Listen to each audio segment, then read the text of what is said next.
انا سميتي سلوى.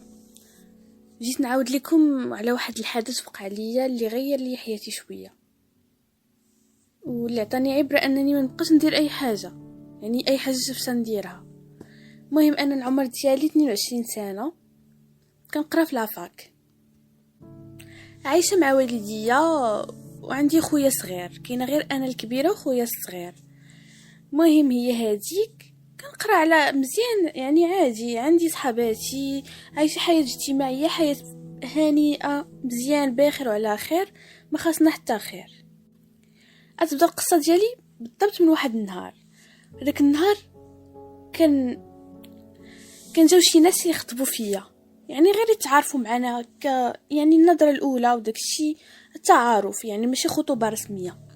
دازت مزيان، انا عجبني السيد، دويت معاه عجبني، ودرنا اتفقنا باللي النهار اللي غادي يجيو فيه الخطبه الرسميه داكشي اللي كان.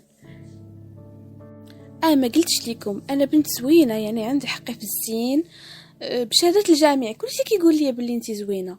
الحمد لله، انا كيجيني راسي عاديه بكل تواضع، كنلبس مزيان، طويله. نقربكم شويه من الشخصيه ديالي، شعري طويل، عندي شعري كحل طويل، عينيا ماغون بيضة، يعني وجهي زوين وجهي زوين، ما عرفتش ما نقول. ولكن بغيت نكون انا واعره نهار الخطبه ديالي، بغيت كل شيء يدوي على ديك الخطبه. شنو درت النهار اللي قبل؟ قررت انني ندير ماسكات ونتهلا في الجسم ديالي كامل بلي ماسك لي برودوي، مشيت شريت بزاف الحاجات. وابار داكشي اللي شريت شي حوايج طبيعيه اللي غادي نديرهم لوجهي، حيت دخلت لواحد الجروب في الفيسبوك فيه داك لي ماسك الصحراويين وداكشي ديال الوجه، وغادي نجرب بزاف الحاجات. يعني بغيت نكون طوب وغادي نجرب بزاف الحاجات، بغيت نولي كنشعل باللاره. صافي جبت داكشي، خلط يا ما تخلط، الخلطات، الوصفات، داكشي كامل اللي شفتو في لي جروب درتو. ما نقولش لكم شحال درت من ماسك لوجهي، راه ما يمكنش، تكون على الاقل شي 5 ولا 6 لي ماسك، من غير لي ماسك ديال الشعر، من غير لي ماسك ديال لوكو، الحنه، الورد، النيله، كلشي شريته.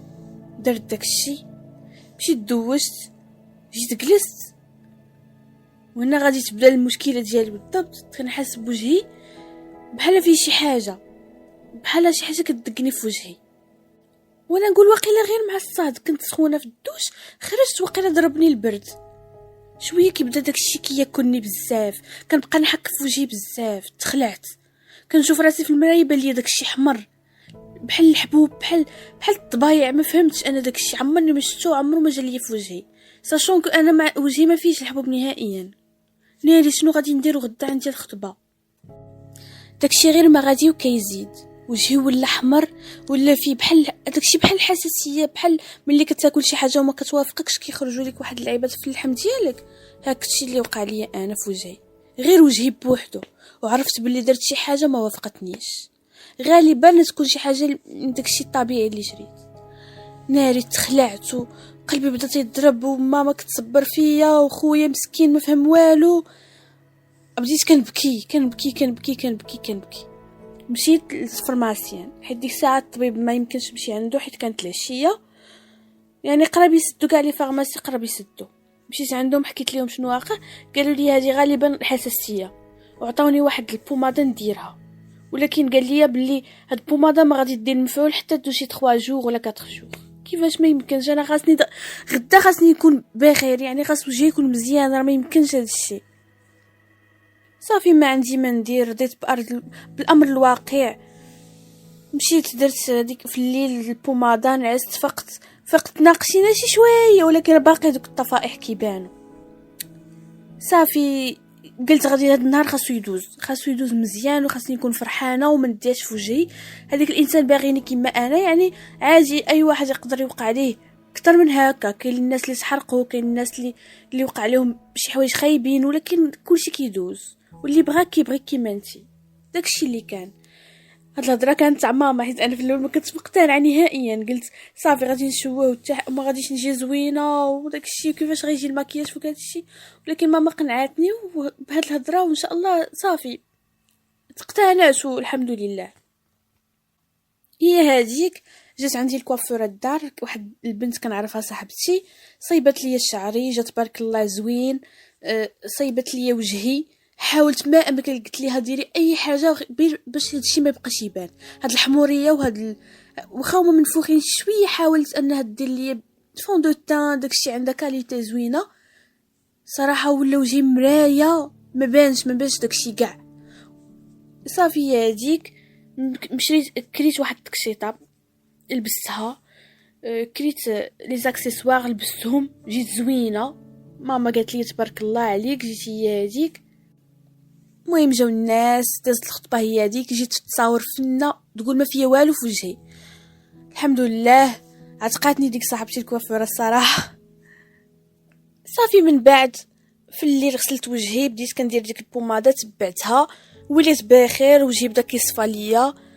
واخا وليت عندي كنحس باللي البشره ديالي بقات ليا حساسه شويه ما عارفاش المكون اللي بصراحه اللي دار لي هادشي، ولكن كنحس بالبشره ديالي وليت حساسه. وقت ما درت شي ماسك واخا يكون غير من الفارماسي ولا شي حاجه، كنحس بحال شي حاجه كتنغزني بحال هكا، كتقرصني في البشره ديالي. المهم الحمد لله اللي دازت كل الامور بخير. هذه والتوبه ما عمرني ما نبقى ندير شي حاجه شفتها، اي حاجه شفتها نديرها.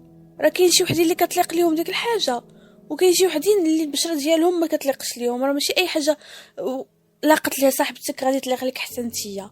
هذا هو الميساج اللي بغيت نوصل للبنات، هو انهم ما بقاوش يخلطوا اي وصفه شافوها. انا دوك لي ماسك اللي كنت كندير درت فيهم الخميره وشي حوايج اللي ملي قلتها للطبيبه، حيت مشيت من بعد عند الطبيبه تاع الجلد، قالت لي راه ما يمكنش هادشي، راه ما كيديرش للوجه. وفعلا كنشوف انايا بزاف البنات في لي جروب كيقول لك واو هاد الوصفه بيضاتني، هاد الوصفه صفات لي وجهي، حيدت لي الحبوب، وداك المكون اللي فيها راه خطير، هو اصلا يقدر يدير لك فطريات في الوجه ديالك. المهم البنات عافاكم، ما تبقاوش ديروا اي حاجه شفتوها، ما تجربوش في وجهكم. راه الوجه ماشي هو شي بلاصه مخبيه، الوجه راه اول حاجه كيشوفها بنادم ملي كيتلاقاك، يعني خاصو يكون مقاد، خاصو يكون كيما نتيا. تخرجيش على وجهك بشي حاجه اللي انت ما عارفاش واش تليق لك ولا لا، ما تجربيش في وجهك. المهم كنتمنى احباباتي تكونوا استفدتوا من هذا المشكل اللي وقع لي، وهاد القصه ديالي اللي وقعت ليا، حيت انا استفدت منها. وهذه التوبه كما كنقول، وكنتمنى ما حتى شي بنت تطيح في هذا الموقف، حيت يوم الخطوبه ولا يوم العرس ماشي بحال الايام العاديه. يوقع لك هادشي في ايام العاديه تقدري تستحملي، ولكن يوقع لك شي نهار الكبير عندك صعيب الصراحه.